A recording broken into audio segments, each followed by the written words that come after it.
إن الحمد لله أكرم الذي خلق الإنسان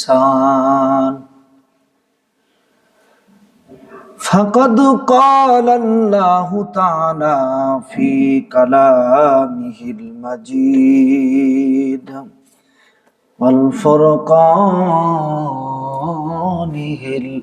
الحميد أعوذ بالله من الشيطان الرجيم بسم الله الرحمن الرحيم سبح لله ما في السماوات والأرض وهو العزيز الحكيم له ملك السماوات والأرض يحيي ويميت وهو على كل شيء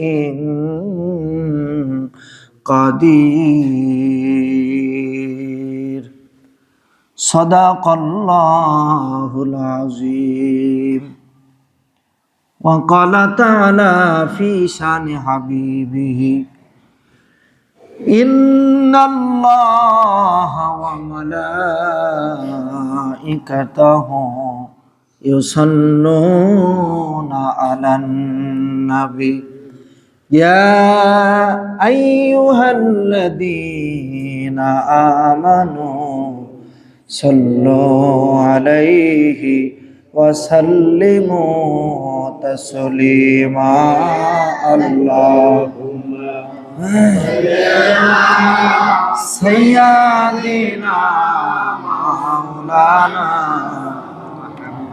وعلى آل سيدنا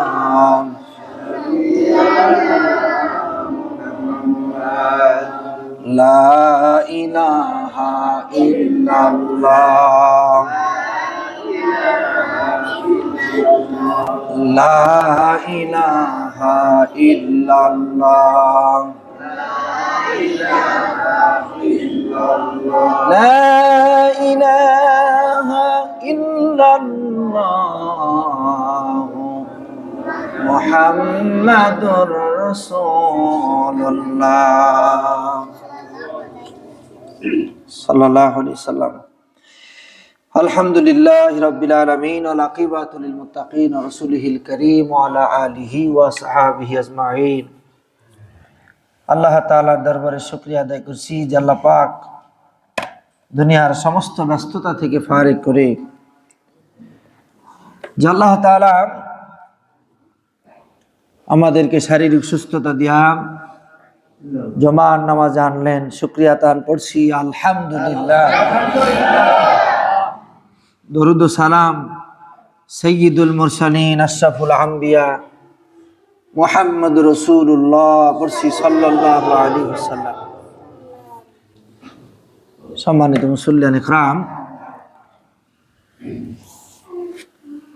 রব্বে কারীম আল্লাহ পাক দুনিয়ার মধ্যে আমরা যা কিছু দেখি সব কিছুর মালিক হলেন আল্লাহ। কে? আল্লাহ। আল্লাহ পাক। আল্লাহর বড়ত্বে নিয়েই কথা বলবো ইনশাআল্লাহ। আল্লাহ রাব্বুল আলামিন কোরআনুল কারীমের ভিতরে বললেন সাব্বাহা লিল্লাহি মা ফিস সামাওয়াতি ওয়াল আরদ ওয়া হুয়াল আজিজুল হাকীম। আল্লাহ পাক বলছেন পবিত্রতা এবং মহিমা ঘোষণা করে আল্লাহ পাক বলছেন আকাশ এবং জমিনের মধ্যে যা কিছু আছে সবাই আল্লাহর পবিত্রতা ঘোষণা করে। সুবহানাল্লাহ। এই আয়াত দ্বারাই চিন্তা করলাম যে দুনিয়ার মধ্যে আমরা যা কিছু দেখতেছি সব আল্লাহর ইবাদত করে। কার ইবাদত করে? আল্লাহ পাকের ইবাদত করে। সম্মানিত মুসল্লিয়ান ইকরাম, আপনার চোখ দুইটা যখন বন্ধ, চোখ যখন খুলছেন, আপনি যা কিছু দেখতেছেন সেটা আল্লাহর ইবাদত করে। আপনি যদি আপনার বাড়ির সামনে একটা গাছের দিকে তাকান, এই গাছটা আল্লাহ তাআলা কি সিজদা করতেছে, আল্লাহর ইবাদত করতেছে। আপনার বাড়ির ভিতরে যদি আপনি ওই মুরগির দিকে তাকান, এই মুরগি আল্লাহ তাআলার ইবাদত করে। আপনার বাড়ির মধ্যে যেই গাভীগুলি আছে, এই গাভীগুলি আল্লাহর ইবাদত করে। দুনিয়ার মধ্যে আপনি যেদিকেই তাকাবেন সব আল্লাহর ইবাদত করে। আল্লাহ পাক এটাই বলছেন, ও দুনিয়ার মানুষেরা শোনো, যে আকাশ এবং পৃথিবীতে লিল্লাহি মা ফিস সামাওয়াতি ওয়াল আরদ, আকাশ এবং পৃথিবীতে যা কিছু আছে সব আমার পবিত্রতা ঘোষণা করে। বলে এই জন্যই যে আমি আল্লাহ পাক ওহুয়াল আজিজুল হাকিম, আর আল্লাহ তাআলা সে পরাক্রমশালী এবং প্রজ্ঞাময়। সুবহানাল্লাহ। এজন্য মুফাসসিরিন ইকরাম বলতেছে, একটি গরু আল্লাহ পাক তাকে সব সময় রুকু অবস্থায় রেখে দিয়েছেন। সুবহানাল্লাহ। সে আল্লাহ তাআলার অর্ডার পালন করে। এটা ছাগল, সেও আল্লাহ তাআলার পবিত্রতা ঘোষণা করে। সুবহানাল্লাহ। এই জন্য ছাগল, গরু, গাছ গাছালি, চন্দ্র সূর্য, গ্রহ নক্ষত্র উপগ্রহ, এর ভিতরে কোনো মারামারি নাই, কোনো হোড়াহুড়ি নাই, কারণ তার আইন মানে আল্লাহর কাজ, আল্লাহ তাআলার আইন মানে, এবং তারা আল্লাহ তাআলার ইবাদত করে, আল্লাহর পবিত্রতা ঘোষণা করে। এই জন্য তাদের মধ্যে কোনো মারামারি নাই, হোড়াহুড়ি নাই, কোনো হিংসা নাই, কোনো বিদ্বেষ নাই।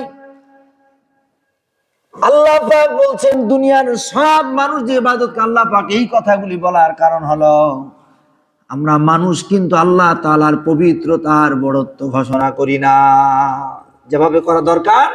এজন্য আল্লাহ পাক এই সতর্কগুলি আমাদের করতেছে। দুনিয়ায় তোমরা যা দেখতেছো সব আমি আল্লাহ তাআলার পবিত্রতা ঘোষণা করে। সুবহানাল্লাহ।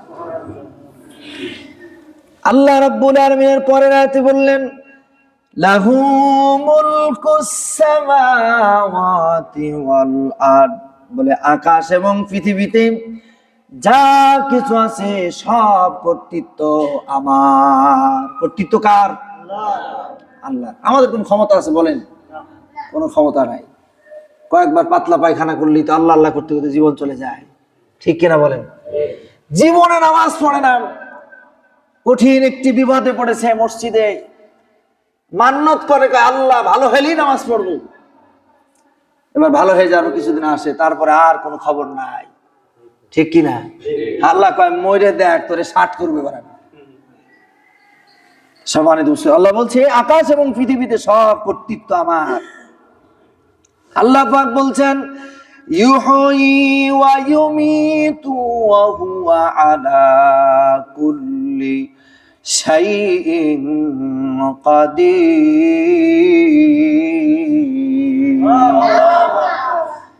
আল্লাহ পাক বলেন আমি জীবন দান করি এবং মৃত্যু দান করি। আল্লাহ পাক বলছেন সব বিষয়ে ক্ষমতা হলো আল্লাহ তাআলার সর্বশক্তিমানের। তার মানে এই দুনিয়াতে আল্লাহ পাক তিনি বলছেন আমি জীবন দিই এবং মৃত্যু দান করি। কোন মানুষ যদি মরে যায়, সারা পৃথিবীর ডাক্তারেরা যদি একত্রিত হয়, যদি চেষ্টা করে, 1 সেকেন্ড বাঁচানোর ক্ষমতা কোনো ডাক্তারের নাই। আর আল্লাহ পাক যদি কাউকে বাঁচায় রাখে, দুনিয়ার কেউ তাকে মারতে পারবে না। পারবে? পারবে না। আল্লাহ পাক বলছেন আমি জীবন দিই, আমি মৃত্যু দান করি। আল্লাহর ইচ্ছা। কার ইচ্ছা? বাঁচানোর মালিক আল্লাহ পাক। 1 ফোঁটা নাপাক পানি থেকে আল্লাহ পাক আমাদেরকে বানাইছে। আল্লাহ তাআলা কিসের এত অহংকার, কিসের এত গৌরব? আল্লাহ তাআলা অহংকারীকে পছন্দ করেন না। আল্লাহ বলছে অহংকার হচ্ছে আমার চাদর, আমি যদি বলি কোন হয়ে যাও, ফায়াকুন হয়ে যায়। কয়েকদিন আগে ভূমিকম্প হলো, কি হলো? ভূমিকম্প হলো। পৃথিবীর কোন মানুষ এই ভূমিকম্প ঠেকানোর ক্ষমতা আছে? ক্ষমতা নাই। আল্লাহ পাক মাঝে মধ্যে একটু নাড়া দিয়ে বুঝায় যে আমি আসি। আমি কি আসি। সম্মানিত মুসল্লিয়ান ইকরাম, কোরআনের কথা বলছি। আল্লাহ রাব্বুল আলামিনের পরের আয়াতে বলছেন, হুয়াল আউয়ালু ওয়াল আখিরু ওয়াজ জাহিরু ওয়াল বাতিন। আল্লাহ পাক বলছেন তিনি আদি, তিনি অন্ত, তিনি জাহের, তিনি বাতেন এবং তিনি সব বিষয়ে অবহিত। আল্লাহ পাক এটাই বোঝাতে চাচ্ছেন যে আমি এক, আমার আগেও কেউ ছিল না, পরেও কেউ আসবে না। তিনি বলছেন আমি আদি, তিনি অন্ত, তিনি প্রথম, তিনি শেষ, কোনো রব আর হবে না। কুল হুয়াল্লাহু আহাদ আল্লাহুস সামাদ লাম ইয়ালিদ ওয়া লাম ইউলাদ ওয়া লাম ইয়াকুল লাহু কুফুয়ান আহাদ। আল্লাহ পাক এই ছোট্ট একটি সূরার ভিতরে আল্লাহ পাক তার রবের পরিচয় দিতেছেন। আল্লাহ তাআলা ছোট্ট একটি সূরার ভিতরে তার একত্ববাদের পরিচয় দিয়ে দিয়েছেন। অন্য আয়াতের ভিতরে আল্লাহ পাক বলছেন আল্লাহু লা ইলাহা ইল্লা হুয়াল হাইয়ুল কাইয়্যুম। আল্লাহ বলছে আমি এক, আমি অদ্বিতীয়, তিনি চিরঞ্জীব, তিনি কোনোদিন মরবে না। আল্লাহ কি মরবে? আল্লাহ কোনোদিন মরবে না। সম্মানিত মুসল্লিয়ান ইকরাম, তিনি বলছেন আর আমি জাহের এবং আমি বাতেন, অর্থাৎ জাহের শব্দটা প্রকাশ্যে যা কিছু দেখা যায় সব জানে কে?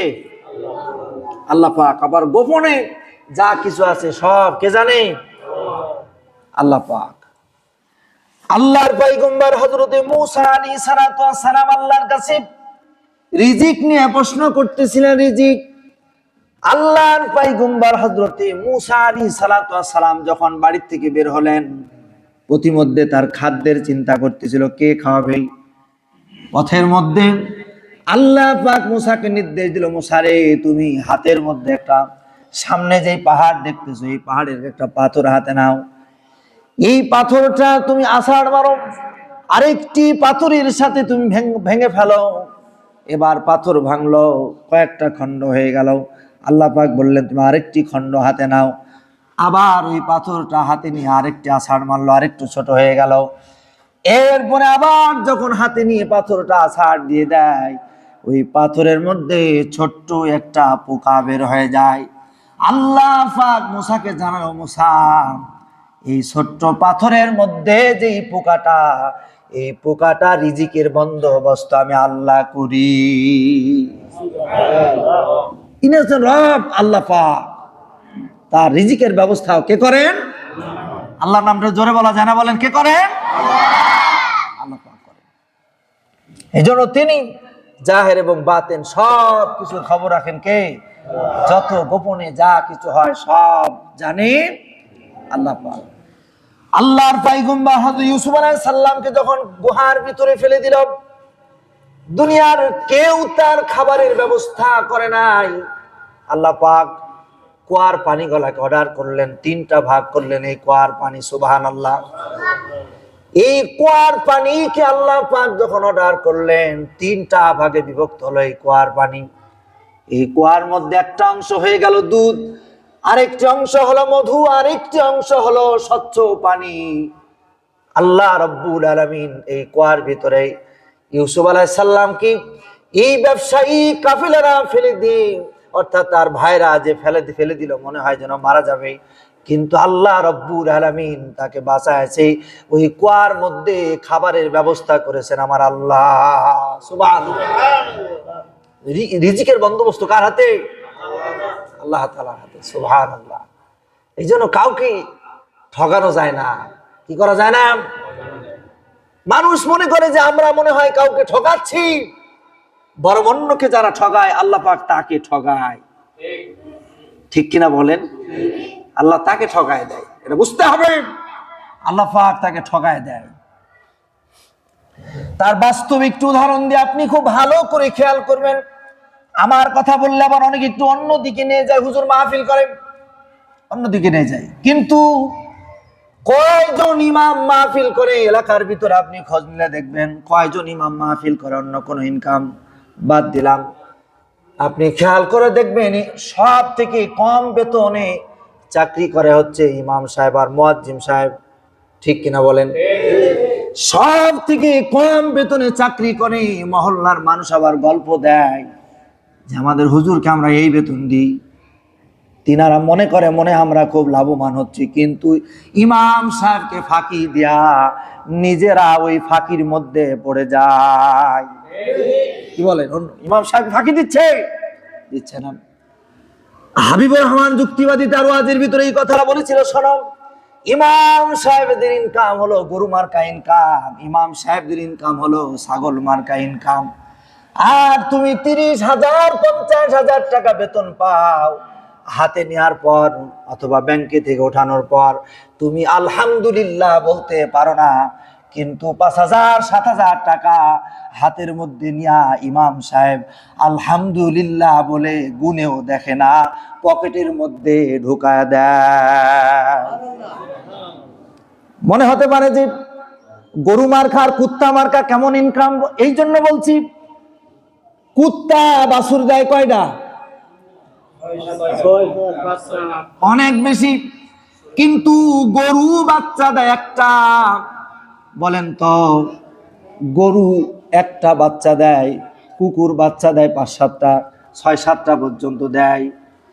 বলেন তো গরু কয়টা জবাই করে খায় আর কুকুর কয়টা জবাই করে খায়? কেউ খায় কুকুর? কথা কন না কেন? কেউ খায়? খায় না। কুকুর কেউ জবাই করে খায় না। অথচ কঠিন পরিস্থিতির মধ্যে হলে এমন কোন শুক্রবার নাই যেখানে এই নসিমন মোড়েও 2-3টা গরু জবাই হয়। নসিমন মোড়ের কথা বাদ দিলাম, মাঝে মধ্যে তো আমি বাড়িতে যাই সকালবেলায়, যখন রাস্তা দিয়ে আসি রে, এমন কোন মোড় নাই যেই মোড়ে গরু জবাই হয় না। আর আলমডাঙ্গার বাজারে তো গোশতের বিশাল এক বাজার, এ লাইন ধরে জবাই, মানে এত গরু জবে করে। বলেন এরপরেও গরু বেশি না কুকুর বেশি? কথা কন না কেন? গরু বেশি। মানুষের বাড়িতে বাড়িতে গরু, কিন্তু কুকুর পাবেন না আপনি, কারণ কুকুরের ভিতরে আল্লাহ পাক বরকত রাখে নাই, গরুর মধ্যে আল্লাহ পাক বরকত রেখেছে। এই জন্য ওই দেখেছে তো এগুলো নিয়ন্ত্রণের দায়িত্ব কমিটির কোন একজনের। এখানে তো রূপ দেখতে লোক রাখে নাই, কোনো প্রয়োজন আছে এসব নিয়োগ দেওয়ার? মসজিদে শুক্রবারে 2-4-5 জন এমন থাকবে নিয়ন্ত্রক, মসজিদ নিয়ন্ত্রক, তারা আগে আগে আসবে। যে কথা বলছিলাম খেয়াল করে দিকে। সম্মানিত ভাইরা আমার, আবার অনেকে ভাববেন, শোনেন, কিয়ামতের ময়দানে কমিটি থেকে জান্নাতে যাওয়া যাবে না, মাথায় রেখে। যাবে নাকি? কথা কন না কেন? যাবে। তাই যদি হতো, কাবা শরীফের চাবি ছিল আবু তালেবের হাতে। কাবা শরীফের চাবি কার হাতে ছিল? আবু তালেবের হাতে। কে কটটুক কি করে সব আল্লাহ দেখে, দেখে কিনা? কাবা শরীফের চাবি ছিল আবু তালেবের হাতে। আবু তালেব কি জান্নাতে যাবে? জাহান্নামে যাবে। মাথায় রাখতে হবে, খুব ভালো করে বুঝতে হবে। সম্মানিত ভাইরা আমার, তো বলতে পারেন হুজুর কুকুরের মধ্যে কোনো বরকত নাই, কিন্তু কিসের মধ্যে বরকত? গরুর ভিতরে বরকত। আমার ভাইরা খুব ভালো করে বুঝবেন, এই কথার দ্বারা বোঝাতে যাচ্ছে একজন ইমাম, একজন মুয়াজ্জিব, আল্লাহর যারা বান্দা, 5,000 7,000 টাকা বেতনটা যখন হাতের ভিতরে পায়, আলহামদুলিল্লাহ বলে যখন পকেটে ঢুকায় দেয়, ওই ইনকামের ভিতরে আল্লাহ পাক 5,000 টাকার মধ্যে 50,000 টাকার বরকত ঢুকায় দেয়। আর 30,000 40,000 টাকা হাতে পাওয়ার পরেও যখন আলহামদুলিল্লাহ বলে না, ওর দোকানের বাকি পর্যন্ত শোধ হয় না। ধরে বলেন ঠিক কিনা বলেন? কারণ ও আলহামদুলিল্লাহ বলতে পারে নাই। ঠিক কিনা বলেন? ও আলহামদুলিল্লাহ বলতে পারে নাই। কষ্ট নিলেন আমার কথায়? এই জন্য বরকত একটি আলাদা জিনিস। বরকত একটি কি? এজন্য সম্মানিত মুসল্লিয়ান ইকরাম, এই জন্য সব কিছু জানেন কে? আল্লাহ পাক। আল্লাহ রাব্বুল আলামিন এরপরে বললেন, হুয়াল্লাযী খালাকাস সামাওয়াতি ওয়াল আরদা ফি সিত্তাতি আইয়ামি সুম্মাস্তাওয়া আলাল আরশ।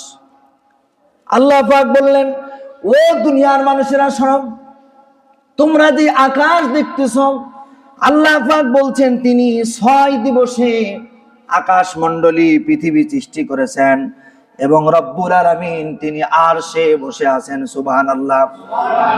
আল্লাহ কোথায়? আরশে। আরশ শব্দটি সিংহাসন, কুরসি। আল্লাহ রাসূল কি রাইসুল মুফাসসির আব্দুল্লাহ ইবনে আব্বাস রাদিয়াল্লাহু তাআলা প্রশ্ন করতেছিলেন, ইয়া রাসূলুল্লাহ, আল্লাহ কোথায় আছেন? আল্লাহ পাক কোন জায়গায় আছে আল্লাহ পাক? তখন আল্লাহ রাসূল সাল্লাল্লাহু আলাইহি সাল্লাম সাহাবীদেরকে বলছেন, আল্লাহর আরশ হলো এই 7তম আসমানের উপর একটি বিশাল সাগর আছে, এই সাগরটি পাড়ি দিতে 500 বছর সময় লাগে, এরপরে আল্লাহর এই সিংহাসন, আল্লাহর এই আরশ। সুবহানাল্লাহ। সেখান থেকে আল্লাহ পাক সারা পৃথিবীর সব কিছু এবং সব জায়গার সব কিছু নিয়ন্ত্রণ করেন। সুবহানাল্লাহ। কেন নিয়ন্ত্রণ করতে পারেন? এরা আল্লাহর অর্ডার পালন করে। কার অর্ডার পালন করে? আল্লাহর অর্ডার। আল্লাহর অর্ডার আছে যেখানে শান্তি আছে সেখানে, আল্লাহর অর্ডার নাই যেখানে শান্তি নাই সেখানে। ঠিক কিনা বলেন? সেখানেই শান্তি। উম্মুল মুমিনিন হযরতে আবু বকর সিদ্দিক রাদিয়াল্লাহু তাআলা যখন খলিফা, আল্লাহর নবী বিদায় হওয়ার পর হযরতে আবু বকর যখন খলিফা, তিনি হলেন প্রেসিডেন্ট, তিনি হলেন সরকার। হযরতে আবু বকর যেই দিন তিনি শপথ গ্রহণ করলেন, শপথ গ্রহণ করার পরের দিন তিনি কাপড়ের ব্যবসা করতেন। তিনি কাপড়ের গাড়ি নিয়ে তিনি বাজারে যাচ্ছেন। হযরত ওমরের সাথে দেখা। হযরত ওমর বলছেন, আবু বকর, বাদশা হুজুর, আপনি গতকালকে শপথ গ্রহণ করলেন আর আপনি বাজারে যাচ্ছেন, আপনার কি দায়িত্ব নাই? আপনি বাজারে চলে যাচ্ছেন। হযরত আবু বকর বললেন, আমার কাজ আমাকেই করতে হবে। সুবহানাল্লাহ বলেন। অর্ধজাহানের খলিফা এরকম ভাবে ওই সময় আল্লাহ রাসূল দুনিয়া থেকে বিদায় হওয়ার পর হযরত আবু বকর তিনি হলেন প্রেসিডেন্ট। সুবহানাল্লাহ বলেন। তিনি বাজারে যাচ্ছে কাপড় নিয়ে। কাপড়, ভালো করে বোঝেন, বাজারে নিয়ে যায় কাপড় নিয়ে। আর আমাদের নেতাদের চলতে তার গুন্ডা পান্ডায় লাগে ওরকম 200 কথা কন, ঠিক কিনা? একটা কোনো গুন্ডা পান্ডা লাগা নাই, একা তিনি বাজারে যাচ্ছেন। হযরতে উমর রাদিয়াল্লাহু তাআলা বলেন, আপনি গতকাল শপথ গ্রহণ করলেন আর আপনি কিভাবে আপনার রাষ্ট্র চলবে? হযরতে আবু বকর বললেন, এইভাবেই চলবে যে এই জায়গায় আল্লাহর নবীজি কোরআনুল কারীমের আইন জারি করে থুয়ে গেছে, ওই জায়গায় রাষ্ট্র পরিচালনা করতে কোনো কষ্ট না। কারণ কোরআনুল কারীমের আইনে যে যার গতিতে চলবে। সুবহানাল্লাহ বলেন। যে জিনাকারী সে চিন্তা করবে ধরা খাইলেই পাথর দিয়ে আমাকে মারবে, ঠিক কিনা বলেন? অটোমেটিক শাসন হয়ে যাও। আবু বকর তো কাপড়ের ব্যবসায় করবে, কিন্তু অটোমেটিক শাসন হয়ে যাবে। চোর চিন্তা করবে ধরা পড়লে আমার হাত যাবে, ঠিক কিনা বলেন? সব জায়গায় তাদের নিজ নিজ চিন্তায় অটোমেটিক ভালো হয়ে যাবে। সুবহানাল্লাহ বলেন। এটা কোরআনের আইন। তিনি কাপড়ের ব্যবসা করতে যাচ্ছে। হযরত ওমর বলছে, আপনি আমাকে একটা চাকরি দেন। কে বলছে? আপনি আমাকে একটা চাকরি দেন, এই আপনার এই প্রেসিডেন্টের সময় আপনি আমাকে একটা চাকরি দেন। কয় না, চাকরি তো আমি তোমাকে ভাবে দেব না। তিনি চিন্তা করলেন তাহলে সার্কুলার হোক। সার্কুলার করে চাকরি দিলেন হযরতে আলী রাদিয়াল্লাহু তাআলা আনকে। হযরতে আলী হলেন ওই সময়ের বিচারপতি। কে হলেন?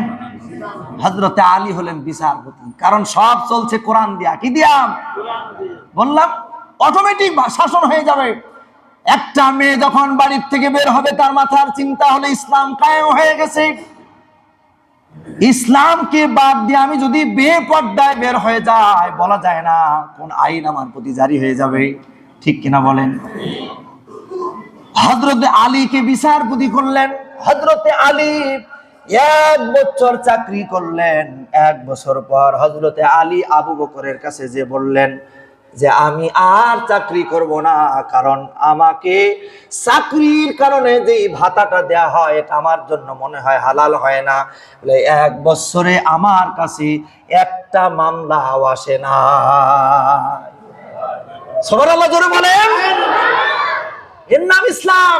অটোমেটিক সব ভালো হয়ে যাবে। অটোমেটিক কি হয়ে যাবে? কারণ যে ভয় তৈরি হবে, কষ্ট হচ্ছে আপনাদের, এর নাম ইসলাম। অটোমেটিক ভালো হয়ে যাবে। রাতের আধারে আর ঘুরবে না কারোর বাড়িতে ঢোকার জন্য, ঠিক কিনা? রাতের আধারে যুবকরা অন্ধকারে মেসেজ করবে না, কোনো মেয়ের সাথে কথা বলবে না। অনলাইন যখন এইগুলি ধরা পড়বে, যখন ধরা খেয়ে যাবে তার ভিতরে ভয় তৈরি হবে, অটোমেটিক ভাবে সব চলবে। এই জন্যই তো হযরত আবু বকর বলছে আমার নবীজি কোরআনের আইন বাস্তবায়ন করে গেছে, বিধায় আমি তো কাপড়ের ব্যবসায় যাব। দেশ চলবে দেশের গতিতে, দেশ চলবে দেশের গতিতে, ঠিক কিনা বলেন? এই জন্য কোরআন আছে যেখানে, শান্তি আছে সেখানে। আল্লাহ পাক বললেন তোমরা কি বোঝো না?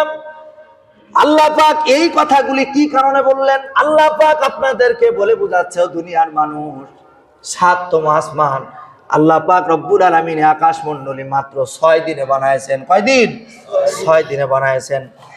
আল্লাহ পাক এরপরে বললেন, আল্লাহ পাক বললেন সুম্মাস্তাওয়া আলাল আরশি ইয়ালামু মা ইয়ালিজু ফিল আরদ ওয়া মা ইয়াখরুজু মিনহা ওয়া মা ইয়ানজিলু মিনাস সামাই ওয়া মা ইয়ারুজু ফিহা।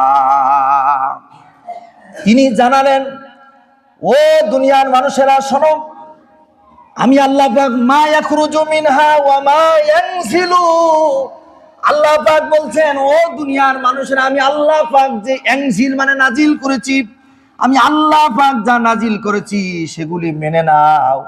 যদি মেনে না নাও, ওয়া মা ইয়ারুজু ফিহা, আমি আল্লাহ পাক তোমাদেরকে আবার উঠিত করব, তোমাদেরকে আবার আমার কাছে ফিরে আসতে হবে। যেতে হবে কিনা বলেন? সেই দিন আল্লাহ পাক আপনার কাছে প্রশ্ন করবে। আল্লাহ পাক এই কথাটা আরো বলে দিলেন, তোমরা কি মনে করো যে আমি আল্লাহ এগুলা জানি না? আল্লাহ পাক বলছেন ওয়া হুয়া মাকুম আইনামা কুনতুম আল্লাহু বিমা তা'মালুনা বাসীর। তোমরা, আল্লাহ পাক বলছেন আইনা মা কুনতুম, তোমরা কি মনে করো যে আমি এগুলি জানি না? তোমরা কোথায় কি করো আমি এগুলি জানি না? আল্লাহ পাক বলছেন আল্লাহু বিমা তা'মালুনা বাসীর, আমি তোমাদের সঙ্গেই আছি। সুবহানাল্লাহ বলেন।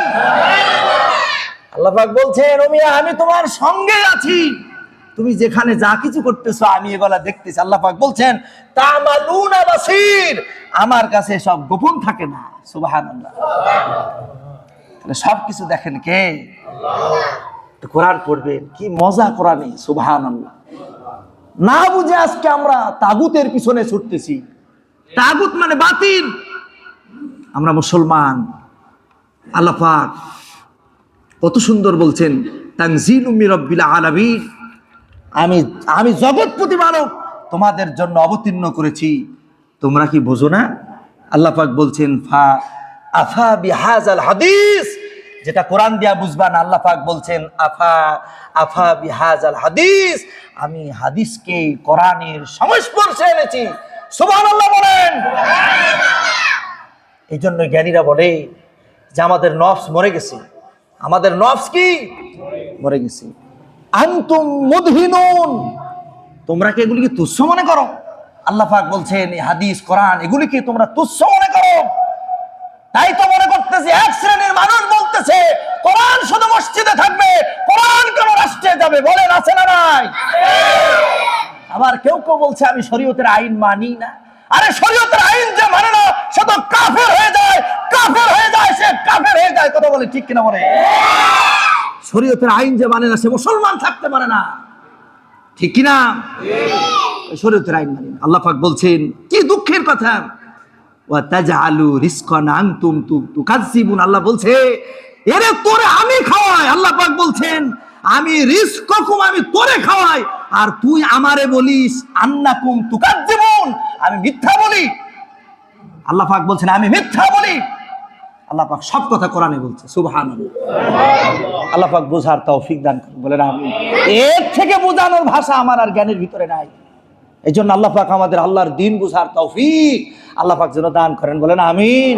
আল্লাহর দ্বীন বুঝে আল্লাহর দ্বীন কায়েমের আন্দোলনের সাথে আল্লাহর দ্বীনের পথে যেন আল্লাহর গোলাম হিসেবে যেন আমরা থাকতে পারি, আল্লাহ পাক যেন সেই তৌফিক আল্লাহ পাক যেন দেন, বলেন আমিন।